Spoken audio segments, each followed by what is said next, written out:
totoo lang, sang-ayon ako sa Madam People, kala ko talaga number 2. Ako rin eh. Yee! Nanalo si Darren!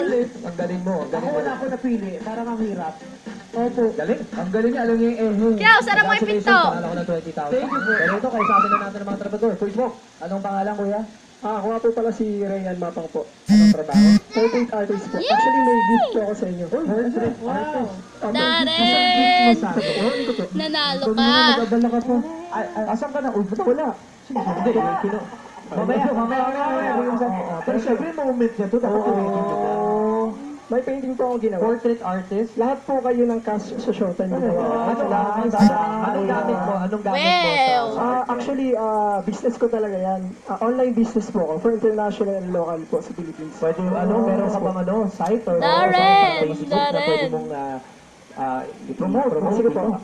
Actually, si Vice ganda inad ko. Tapos pinasahan ko siya ng yung promotion po. Kaso hindi mo ako. Yes po. Ang dami kasi hindi ko nababasa isa-isa. Pero maraming salamat ha. Hahanapin kita. Oh my God, wala. Hahanapin kita bukas. Para alam ko kung saan ko siya makikita agad. sa likod. Ito. Saan ba?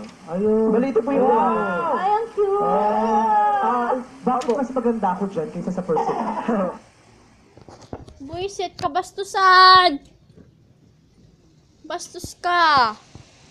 Si Direk Bodo. Ito, si Kuya Kim, si Ryan.